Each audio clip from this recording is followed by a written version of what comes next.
Allez, c'est parti tout le monde pour mes plans de la semaine. Bienvenue dans cette nouvelle vidéo. Et dans cette vidéo, on va un petit peu voir du coup qu'est-ce que on peut s'attendre pour la semaine prochaine concernant les cryptos, concernant les indices, concernant le marché du forex. On va un petit peu vous reprendre le marché dans sa globalité. On va voir un petit peu ce à quoi on peut s'attendre en termes de mouvement et de prix. Qu'est-ce que le prix peut faire la semaine prochaine. Alors, on va premièrement commencer par voir ce que peut faire euh, ce qu'il y a en termes de news économique. Ok, moi je regarde toujours le calendrier économique.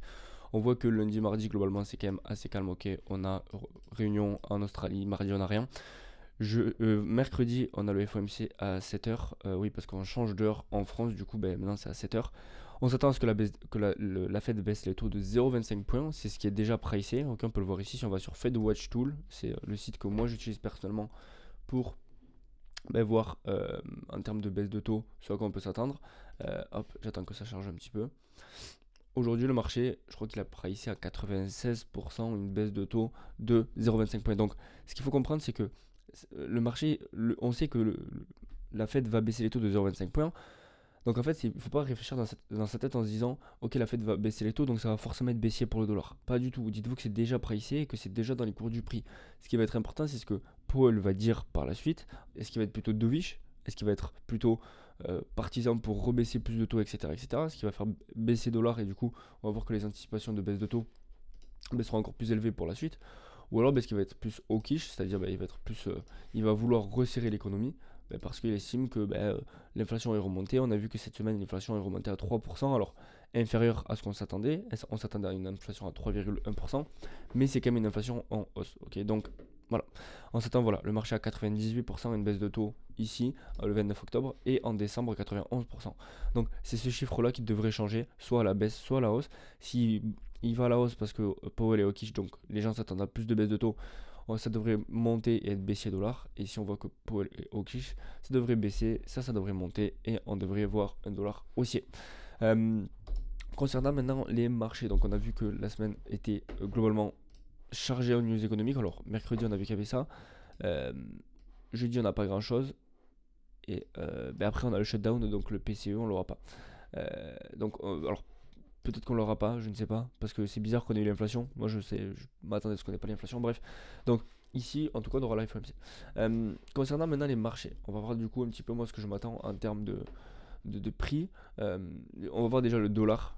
Où en est le dollar actuellement? On prend le DXY, alors c'est pas le dollar réel, c'est le dollar face à un panier de devises. Donc voilà, ça reste quand même. Le dollar est intéressant à regarder.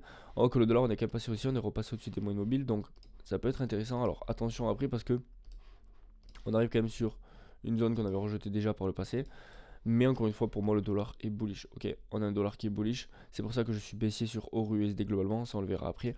Mais le dollar est bullish. Vous voyez qu'on avait rejeté cette zone ici par le passé. Donc vous voyez qu'on tient ce range en quelque sorte. Ok, là on est en quelque sorte dans un range.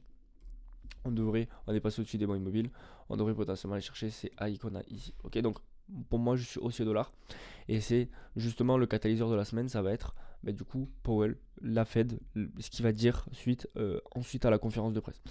En termes de pour les indices, donc le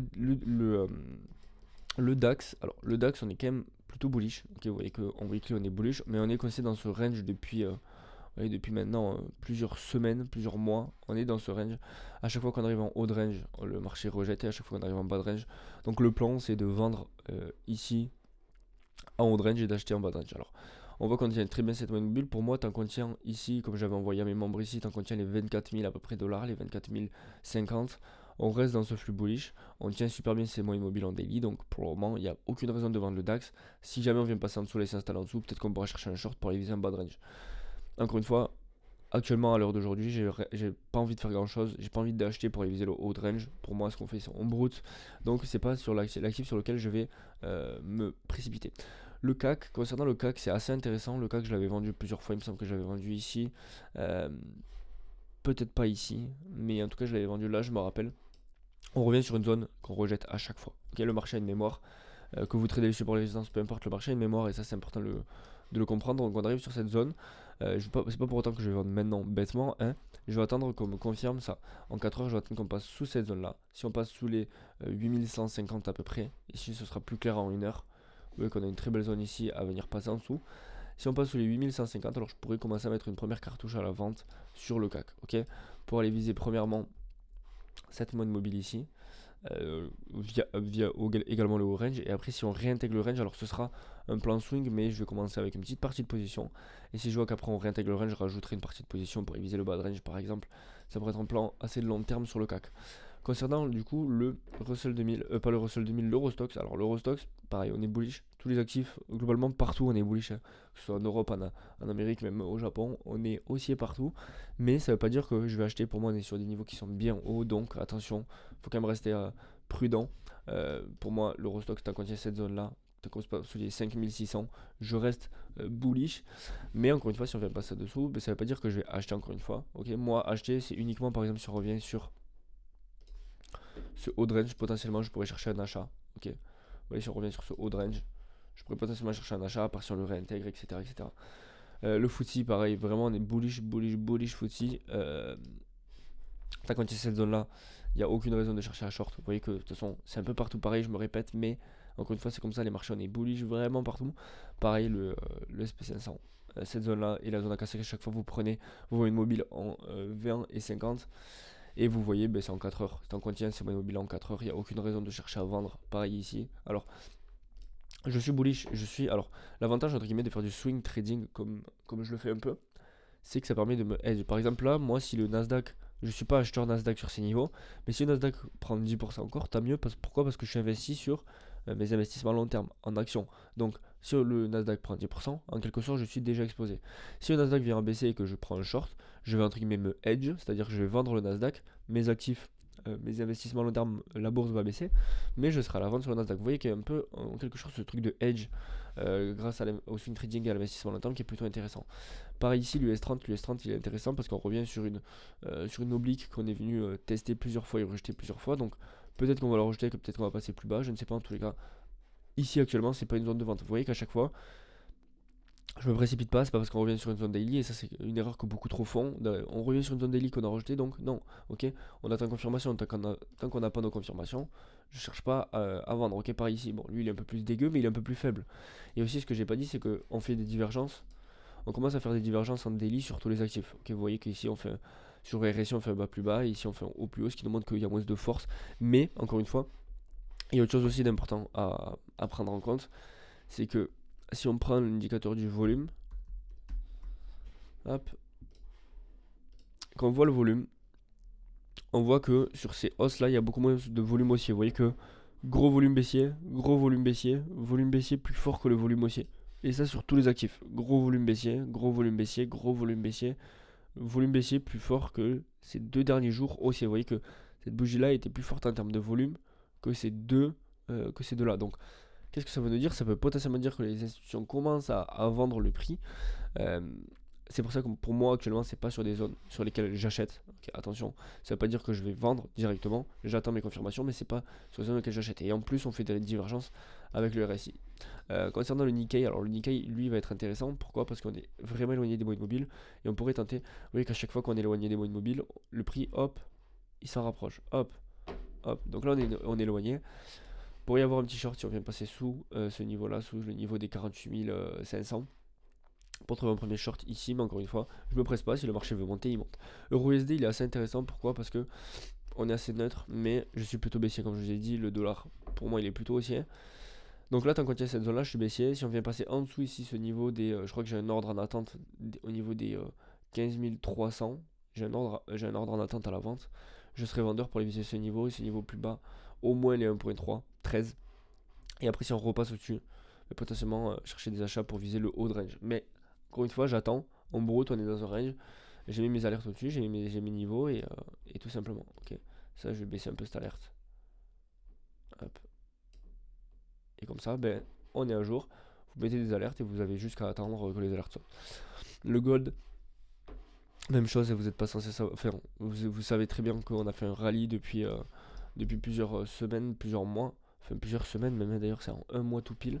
Pour le moment, on est dans un petit range, ok. Court terme, si on passe au-dessus, on peut chercher des achats. Pour moi, c'est pas un niveau à acheter. Je préfère chercher vendre le gold pour encore une fois venir chercher les moyennes mobiles. Si on passe sous les 4000, ouais, sous les 4000, on peut chercher un short pour aller viser plus bas. C'est pas l'actif sur lequel je vais me privilégier. Le pétrole, il était revenu sur vraiment une très bonne zone intéressante. Alors moi, ma zone, à défaut, je l'avais comme ça. Du coup, j'avais mis une alerte plus bas ici. On n'est pas revenu sur ma zone. J'aurais pu avoir un achat ici sur le pétrole. J'aurais pu avoir un très bel achat ici sur le pétrole. Mais encore une fois, j'ai pas eu. Ok. Maintenant, encore une fois, est-ce que maintenant c'est une zone d'achat? Non, on revient sur une zone de résistance qui est rejetée plusieurs fois par le passé.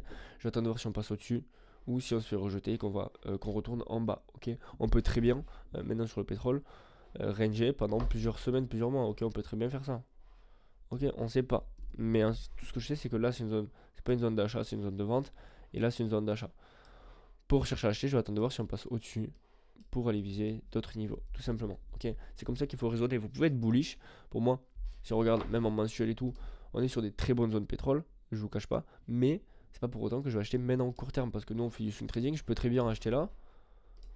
Hop, mon stop je le mets où? Je vais pas rentrer avec un stop de 650 points, c'est complètement con. Donc le stop loss on le met là, sauf que c'est pas cohérent de mettre le stop loss en milieu de range. Mais sachant qu'on peut très bien faire comme ça, comme je vous ai dit, et ensuite notre mouvement. Donc je vais attendre qu'on vienne casser ces moyens immobiles, casser ce niveau pour chercher des achats. Tout simplement, je vais pas me précipiter sur le pétrole. Concernant les cryptos, on est dans un flux qui reste quand même assez bullish. Ok, on reste dans un flux qui est quand même assez bullish. Hop. Donc c'est plutôt positif. À voir si on vient passer au-dessus de ces moyennes mobiles là. On n'a pas fait le croisement des moyennes mobiles. Vous voyez que c'est important le croisement de la 20 et de la 50. Quand on a croisé la 20 à la hausse, à la 50, on a un rallye. Quand on croise la 20 à la baisse, on a un petit mouvement baissier. Quand on croise la 20 à la hausse, on a un beau mouvement haussier. Et donc là, elles se sont toujours pas croisées. Si on revient passer au-dessus de cette zone ici de résistance, au-dessus des 113 500, 114 000, on pourrait de nouveau aller chercher les 122 000, puis les ATH. On est en quelque sorte dans un range ici qui va être un peu plus clair sur l'ETH. Vous voyez qu'on est dans un range pareil. Si on vient passer au-dessus de cette zone là, on pourrait retrouver le haut de range. Donc pour moi, crypto, je reste bullish. Ok, il n'y a aucune raison que crypto, je charge des ventes actuellement. Je suis bullish crypto et ça le restera tant que on tient ce niveau. Et après, j'ai des ordres limites plus bas sur les cryptos. Ok, attention. Oh, ça ne veut pas dire que court terme, on ne peut pas avoir de flux baissier crypto. Attention, mais je suis quand même bullish sur les cryptos, notamment le Bitcoin si on repasse au-dessus de cette zone là. Sur Ethereum, ça va être un peu plus clair sur Total 3. Alors si on regarde Total, pareil, vous voyez que c'est la même chose un peu partout sur toutes les cryptos. On tient des magnifiques zones, ok. Après, comment vous pouvez me dire que tout ce qui est support résistance ça ne marche pas? Regardez cette zone qu'on a rejetée plusieurs fois. Hop, hop, tant qu'on tient cette zone là, ici, il n'y a aucune inquiétude court terme. Si on vient à casser cette zone, et bien où est le prochain palier qu'on viendra chercher? Potentiellement la moyenne mobile en weekly, qu'on a très bien rejeté d'ailleurs ici. Ok, vous voyez que ces moyennes mobiles là, vous avez vos points de repère, vous avez vos niveaux, et tant qu'on tient ces niveaux, il n'y a aucune raison de chercher à vendre ou de chercher quoi que ce soit. Si sur les cryptos, on vient à casser ces niveaux là, on devrait aller chercher plus bas. Là on était sur Total, moi j'aime bien regarder Total 3, Total 3 qui sont les cryptos. Hormis Bitcoin et Ethereum, et vous avez ce niveau là qui est très beau, qu'on avait super bien tenu. Si on repasse au-dessus de ces moyennes mobiles et au-dessus de ce niveau, vous devrez aller chercher le haut de range. Ok, si vous voulez trader les cryptos, prenez les cryptos les plus fortes, les actifs les plus forts, et vous les privilégiez à l'achat. Moi, j'avais renforcé du XRP sur cette zone là, j'avais un ordre limite en attente plus bas. J'avais renforcé du Solana ici sur cet endroit ici. J'avais renforcé du STX ici sur cette zone là. Du BNB non, j'avais un ordre en attente, du AAVE sur cette zone là, et c'est tout, ok. Donc voilà, privilégiez les cryptos les plus fortes, les cryptos qui tiennent leur moyenne mobile en weekly. Vous voyez celle-là, elle tient super bien ses moyennes mobiles en weekly. Bon, celle-là est un peu plus faible, mais c'est parce que j'y crois. XRP, elle tient très bien. Hype hyper liquide, regardez hyper liquide, hein. Regardez hyper liquide, j'avais hésité à en rajouter, j'ai pris du XRP. Bon, les deux sont un peu similaires, mais vous voyez que globalement, vous prenez un weekly, parce qu'en daily on est sous toutes les moyennes mobiles, mais vous voyez, vous prenez un weekly, vous prenez celles qui tiennent les moyennes mobiles en weekly, et vous pouvez privilégier quelques achats. Ok, bon là, voilà, Solana, typiquement, voilà pourquoi j'ai rajouté du Solana. Si vous voyez la différence entre un Solana et celle-là par exemple, voilà, Solana est une crypto qui tient magnifiquement bien ses moyennes mobiles, donc voilà, c'est une crypto qu'on va privilégier. Pareil, ça m'intéresse pas, ça m'intéresse pas. Et vous faites comme ça, et vous prenez Ethereum très forte, c'est pour ça que j'avais renforcé de Ethereum. BNB très forte également, regardez BNB, elle tient ses moyennes mobiles en daily, donc vous voyez que vous privilégiez les forces si vous voulez trader les cryptos, et vous tradez BTC pareil, super forte. Et AVE, on en tient celle également. Ok, donc voilà, on a fait un petit peu le tour. Je vais vous parler rapidement du Forex. Qu'est-ce que je peux m'attendre moi sur le marché du Forex. Donc, j'ai plusieurs plans, entre guillemets. Euh, Pareil, Forex, c'est la même chose. Je fais swing trading sur des zones, etc., qui peuvent être intéressantes. On voit que cette zone-là, on l'a rejetée plusieurs fois par le passé.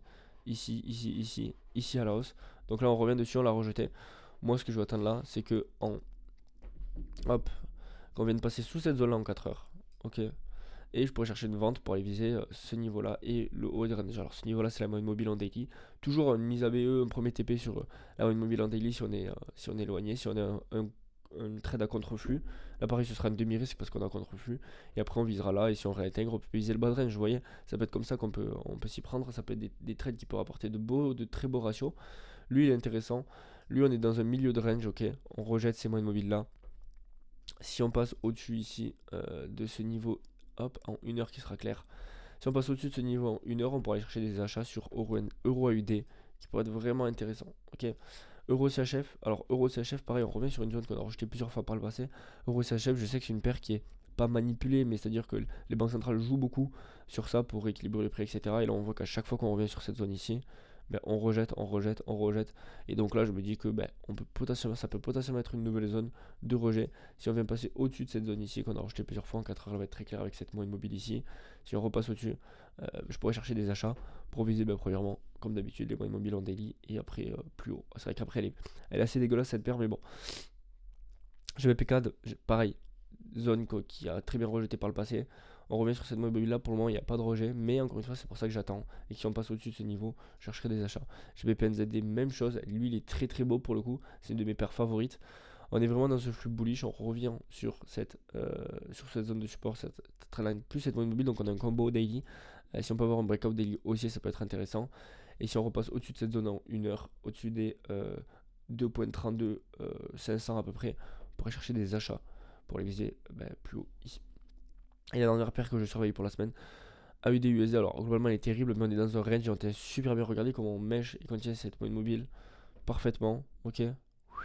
Donc là, uniquement des ventes si on passe sous ce niveau-là. Voilà pour mes plans de la semaine, les gars. J'espère que ça vous a plu, j'espère que j'ai pas été trop rapide.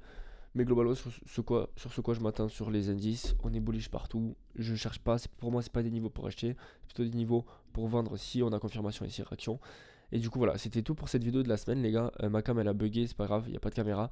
Et il y en aura la semaine prochaine. Et je vous dis à plus, ciao.